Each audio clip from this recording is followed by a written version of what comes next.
What's up, guys? Welcome to another episode of B is for Build. In today's episode, we're doing a bunch of really fun stuff. The main fun thing we're doing, though, is we're going to weigh the car. We're going to figure out how the car is sitting as far as weight distribution and how much it weighs total right now. And we're going to show you how to do it, at an at-home DIY, somewhat cheap method of doing that. We're also going to install a oil cooler, and then we're going to pop the engine out and install an upgraded clutch that is capable of handling 1,500 horsepower. Stay tuned.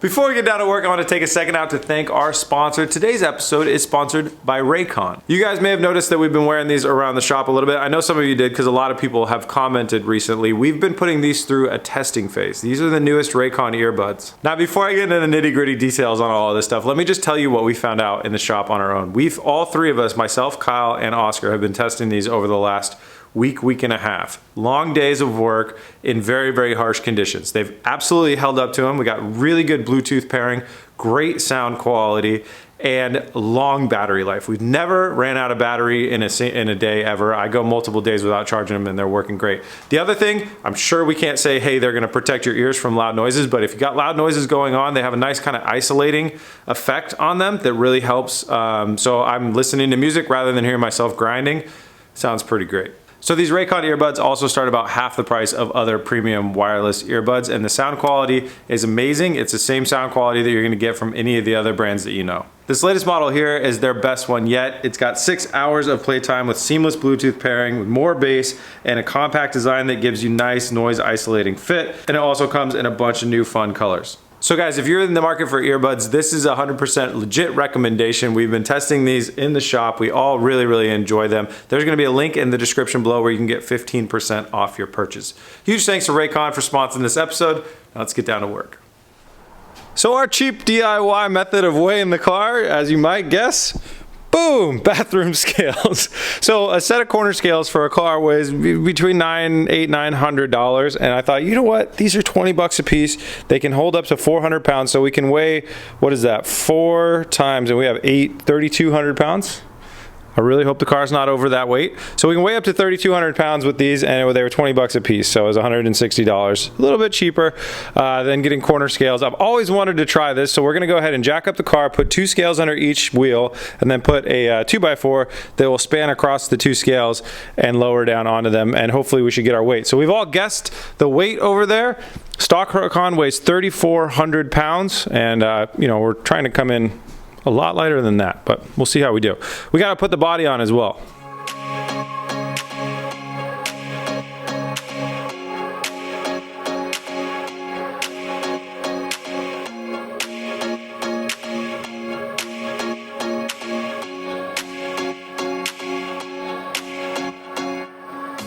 These are tempered glass scales, so my theory was if somebody puts all their weight on one foot, like when they step on the scale, the first foot, it's the same as putting a car on it, but there's a small chance that this just shatters the scale. We're not sure, but we'll wear safety glasses. All right, we've got our carbon fiber / plastic body on. We've got our rear hatch on, a bunch of other stuff. Threw some stuff in the interior that we know is going in the car. Taillights are in the car, headlights are on. We're looking pretty good. This is a pretty good estimate. So now we're gonna go tap each one of these scales, activate them, just turn them on really quick, and then we'll lower the car down. All right, 3, 2, 1, tap away. I moved my 2x4. Okay. All right, going down. Shield your eyes from the shattering glass potential. All right, we're good. All the numbers are flying. Everybody look at your numbers. I got 312 and 378 over here. 281, 202. Okay. I'm just gonna take a picture and we'll do all the math. All right, to the whiteboard to deliberate. All right, to the whiteboard, I had 312 and 378. Kyle, what's the right rear? Is 320 and 319. Oscar, left front. 280 and 205. Okay, and right front. 273 and 295. The right front weighs a shitload more than like 90 pounds more.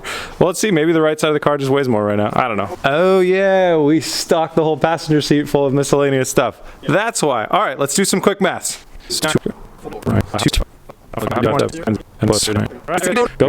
Plus 690 plus 739. 639? 639, sorry. 2391. 2391. Damn! We're all off. That is an extremely low number. Kyle is closest, so Kyle gets to pick lunch, and B is for Build is buying it. 2,391. If both our doors weighed 100 pounds, which we know they're less than that, that puts us at 2,591. And what else are we missing? Besides the door, oh, seats. This is definitely gonna be around a 2,500 pound car, dry. That is really good. That's 1,000 pounds lighter than a stock Huracan. Woo! I'm stoked on that number. So drag racing trim, when we go drag racing, we'll have to add some fluids, will get us up a little bit, but we will take a lot of the kind of more cosmetic stuff off of this car for drag racing, and we will be very, very close to this number. That's awesome, dude. All right, we're back from lunch, and it's time to move on to the next step. So we haven't installed the accessories for the front end of this car. So you have your water pump, which we have a remote water pump, but we still need a manifold that will let the water circulate through the engine block. We have our AC compressor that we need, and we need an alternator as well to be on here. So we got to pull the engine. And we want to upgrade the clutch while it's out too. So we got to get all the body stuff off. We're going to get all of our accessories off, our turbo, our exhaust, all that good stuff, and get ready to pull the engine out.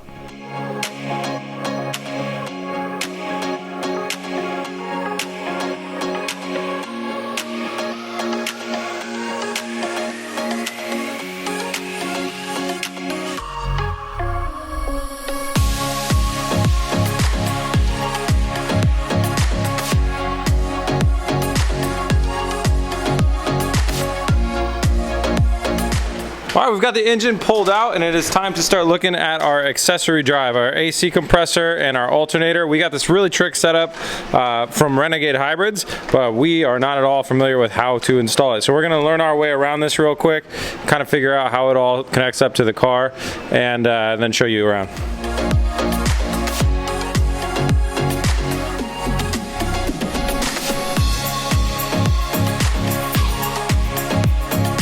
We've learned our way around a little bit. So this is the coolant manifold. So these guys, Renegade Hybrids, I'm going to put a link in the description. They build some really, really cool stuff. They do a lot of LS swap Porsches and different stuff like that. So what they've done, part of the amazing stuff that they've figured out over the years is how to have a really, really slim front accessory line. And so this is their coolant manifold that they hooked us up with. It's a really, really awesome billet piece that we haven't tightened down yet, but it clearly just bolts on right here. And then our coolant lines run here and here. Now for our accessory drive, they've hooked us up with this, I believe this is an LS4 harmonic balancer, and I know everybody's gonna fill the comments with, you put that on backwards. It goes on backwards, guys. That's how we get really, really close up against the block. So we're gonna go ahead and install this now, and then we're gonna start working over to our accessory drives. Well, our accessory pieces, the alternator and the AC compressor.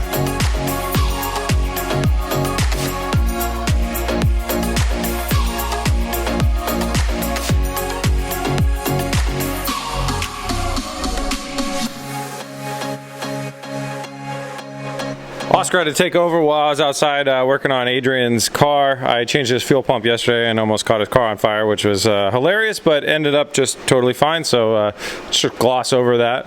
Gaskets are important with fuel pumps, as we're learning. Anyways, so our custom-made engine mounts are actually running into our AC compressor, so we're going to have to pull that off, clearance a little bit of that out, and then our alternator is a little bit large for the application, so we're just going to have to do like some light sanding, and then we should be good to go. You can see how this is all coming together though. Very, very slim auxiliary set where the belt's going to, you know, I don't know the exact belt pattern, but we will find that out, and you know, the belt will do its thing.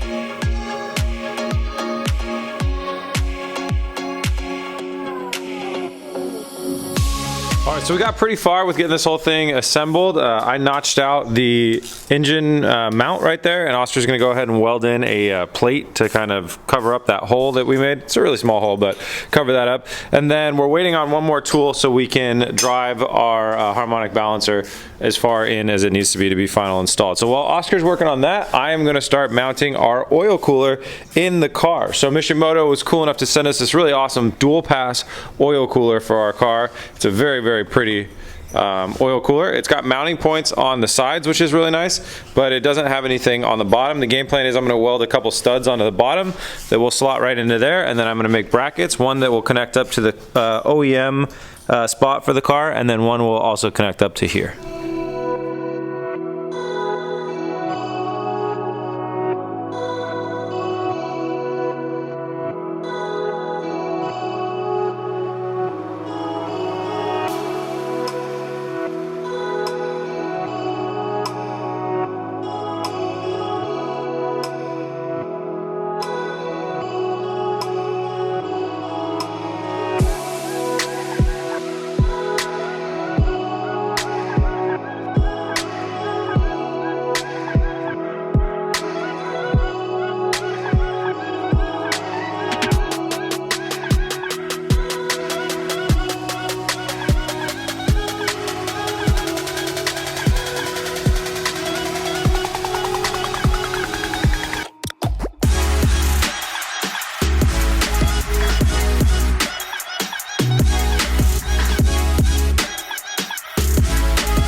All right, Oscar did a great job. We got the right tool, got this thing on here fit, and got everything all lined up, dead nuts across the way, so that looks really, really good. I don't know if you guys saw, but he welded in a patch right here, so we have our clearance, so our engine mount can sit nicely. So the next thing we got to do was install the Renegade Hybrid water manifold. So it's that nice billet aluminum piece that you guys saw earlier. We got some spacers that go on here, and then it gets installed right across here. Again, guys, these guys make some awesome stuff for having these like real slim accessory lineups. So check out the link in the description if you're interested in any of their products, or if you just have a Porsche that you want engine swapped, they do that too.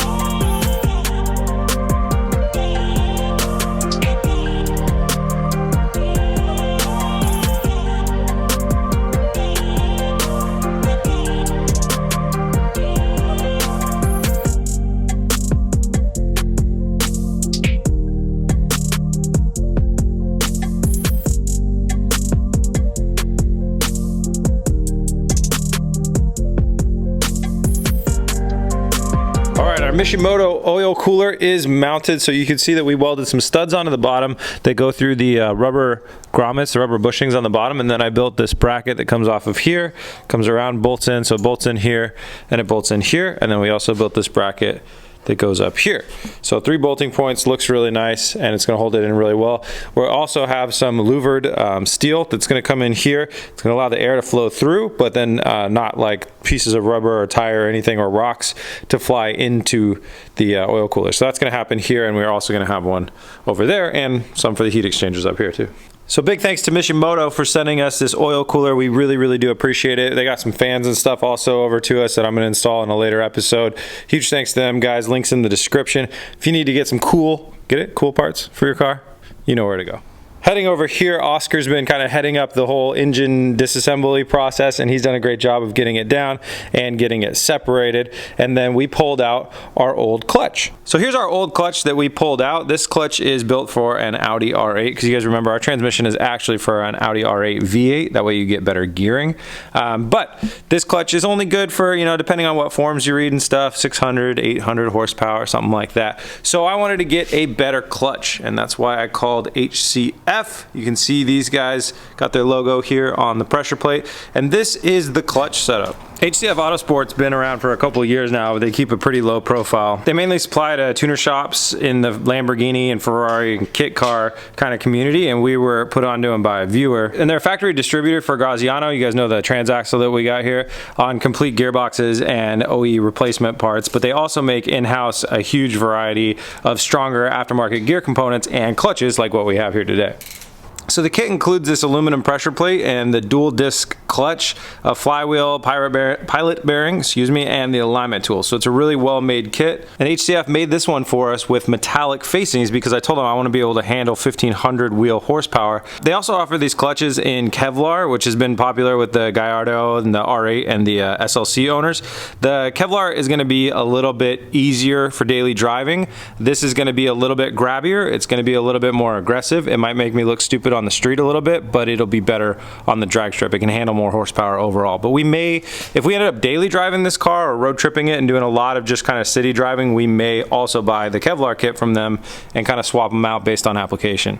So these guys have a really good name and reputation in the industry for making badass upgrade parts for these types of transmissions. They also do drop gears, which we have a set of and we will show you guys later when we do the install, which is going to help our gearing ratios. They do all sorts of great upgrades for these platforms, like I mentioned, the Gallardo, the R8, the SLC cars. So if any of our viewers are looking for that type of stuff, there's going to be a link in the description. I want to give them a huge shout out and say thank you so much for supporting us on this. So it's time to slap this thing together, get the clutch plate in there, and bolt it all back together and get it inside our trans axle and everything all bolted back up.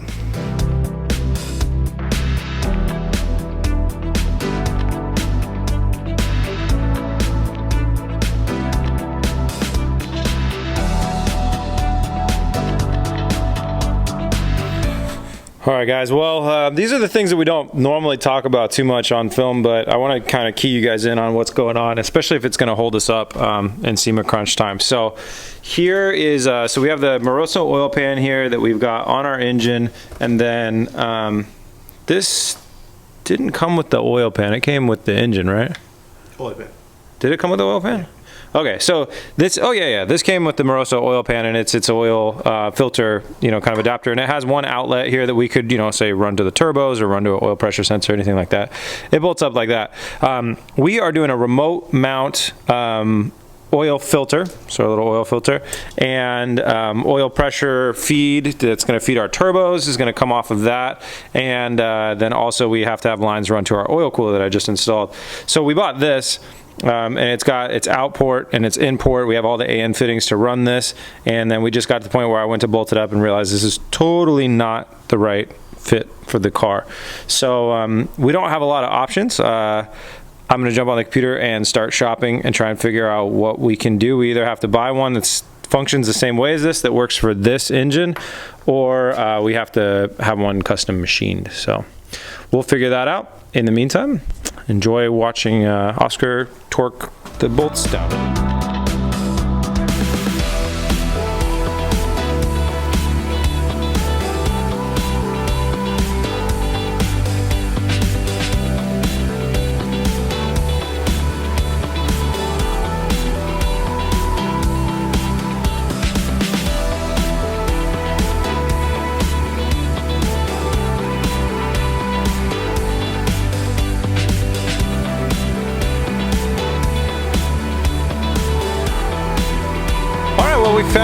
Found out what was going on. It's not that complicated. The stock oil pans, they have, you know, your oil filter housing thing like that, bolts up right here to your stock oil pan. It'll probably be cast into it actually, and then right here there is a face to attach those aftermarket things that I was talking about. So it actually goes here, and then sometimes they have sometimes the cars use by manufacturer, the oil pressure sensor goes there.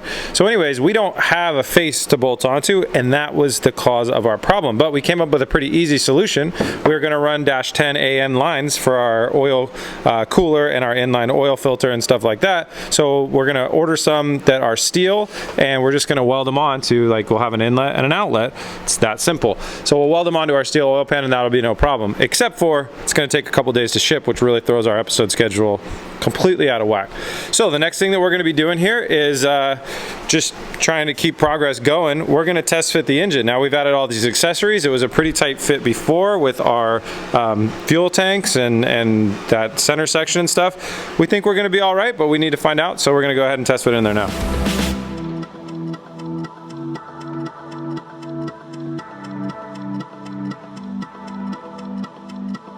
All right, guys, I am super happy to say that the engine is in and it clears, man. We got inches of room, way more room than we thought we had. Huge thanks to Renegade Hybrids for, you know, hooking us up with this kit.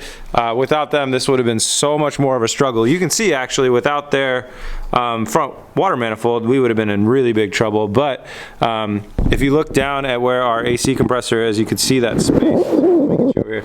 We got space, man. That's great. So the engine fits, no problems. We clearanced one bolt off of the AC compressor bracket, and now we're all good. So that is like a huge weight lifted off our shoulders.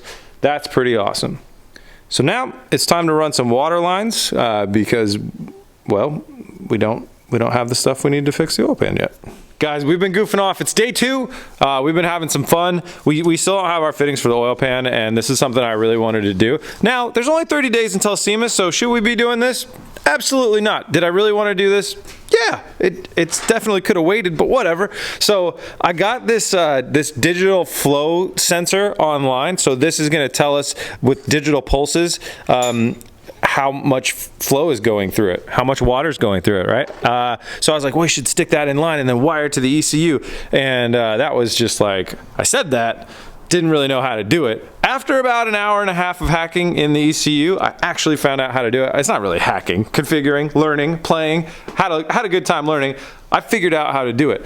So now what we're gonna do is we're gonna install that sensor into a test line. We got our secondary water pump right here. We're just gonna pump some water out and back into our bucket. We're gonna see how fast that goes based on our sensor reading in our ECU. Then we're gonna set that as our baseline, and then after that, we will unfortunately know how much restriction we put into the system.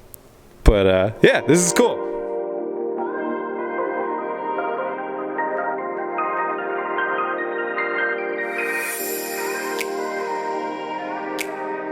Cletus thinks he's doing science on his channel. All right, we need our lab coats, Oscar.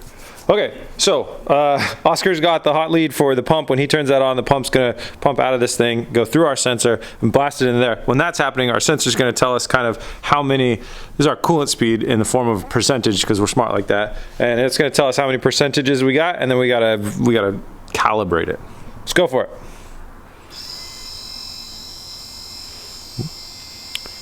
These pumps aren't good at priming. Jesus, all right. Take 2. Okay, we're flowing.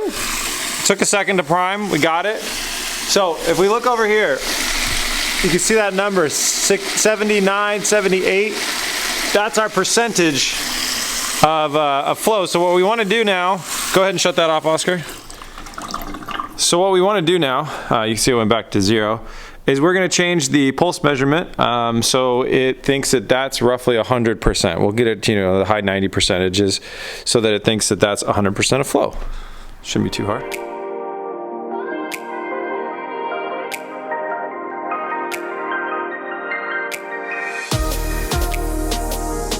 All right, we've got it properly calibrated.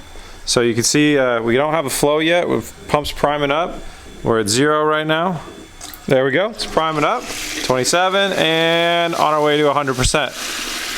So we've got it properly calibrated. It jumps between, you know, 99 and 100 and a little bit lower at full flow. So now when we install it in line, we'll see what our other percentage is, and that'll be like our baseline. But that's pretty cool. We've got a water flow sensor on the car now. Little success. And one thing that we definitely learned from this is that this system does not, or these pumps do not prime themselves very well at all. They cannot move air bubbles through the system, so we're gonna have to just keep that in mind when we do our first real installation. All right, let's go ahead and get this pump in the car and start to run the rest of our lines through our coolant manifold.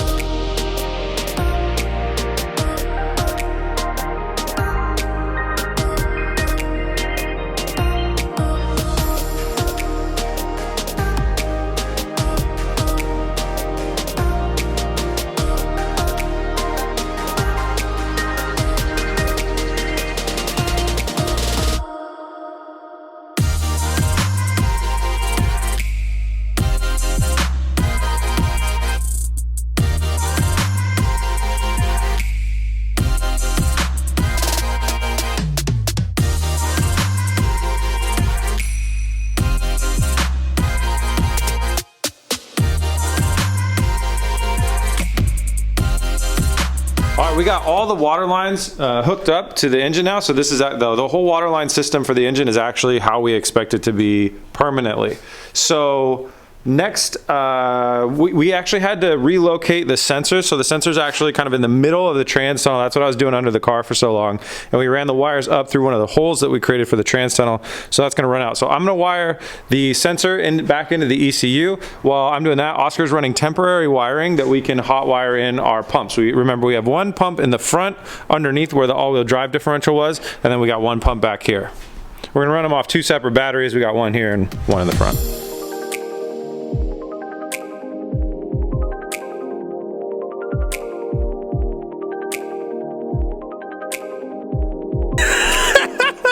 We've sprung a few leaks. All right, so these are called steam vents, and they're meant to let out the air. They did, and then the water from that came out. We also forgot to plug in our water temperature sensor, like the thermostat. Well, no, it's not a thermostat. It's a water temperature sensor. It goes right there on the block. We forgot to do that too. So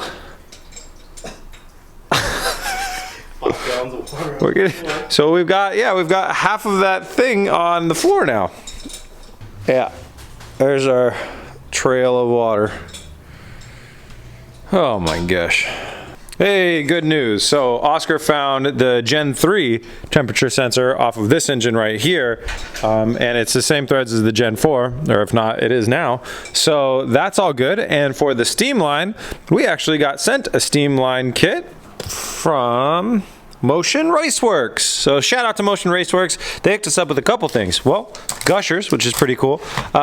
Steam line kit for our engine. This is a really nice steam line kit that they make. And then they also, this is their like brand new oil catch can. This is some top of the line, might not even be released yet stuff. So this is going to eventually get mounted to our firewall, and we're going to run that off of the valve covers.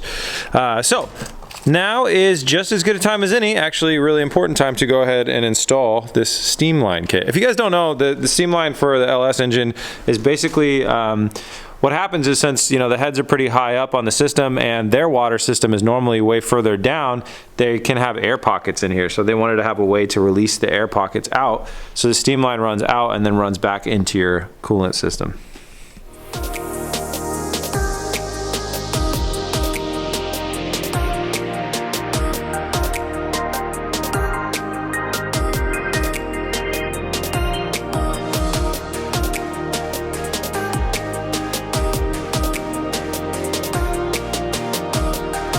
All right, our steam line kit has been installed. It looks really, really cool.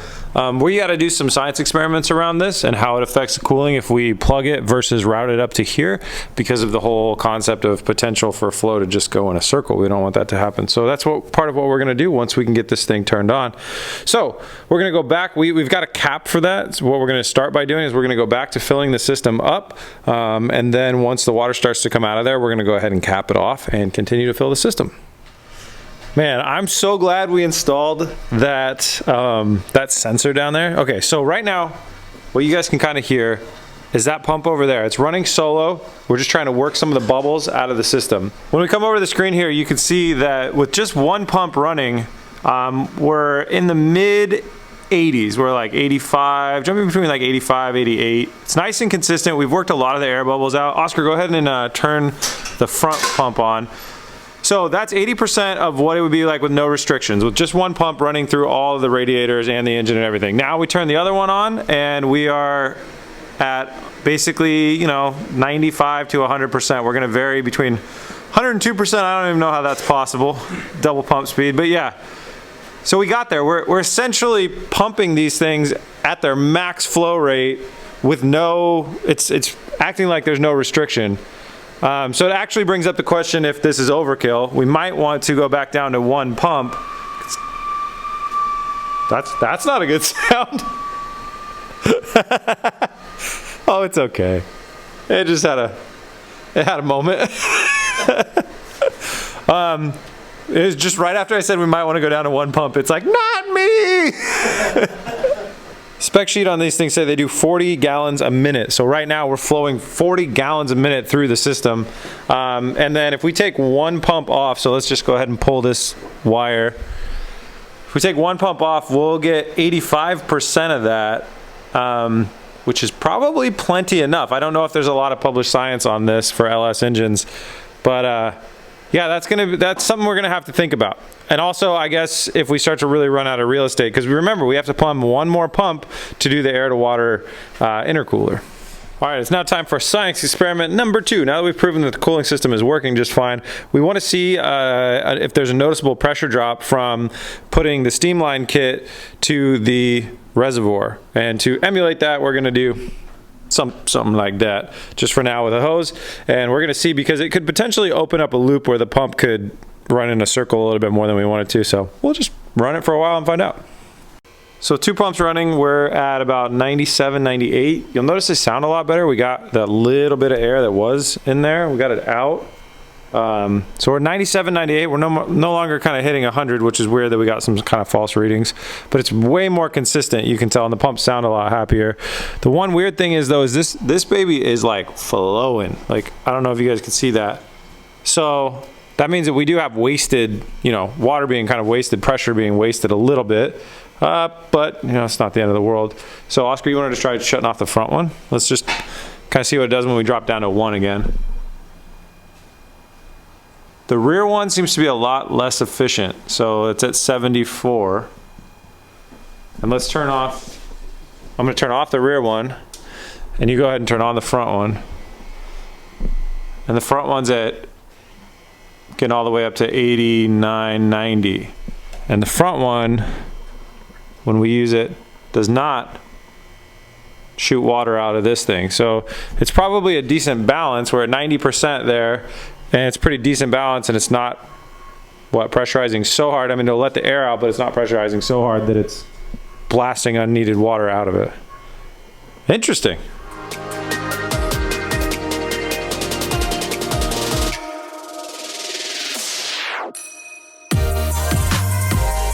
But that is all stuff for our next episode. So guys, make sure you hit subscribe. We're back to doing 2 episodes a week. And as we get closer to SEMA, we are, as of right now, 26 days out. When we get down to around 10 days out or 7 days out, we are gonna do daily episodes, keeping you just like 100% up to date with the progress of the build. So thank you guys so much for watching. We'll see you on the next one. Peace!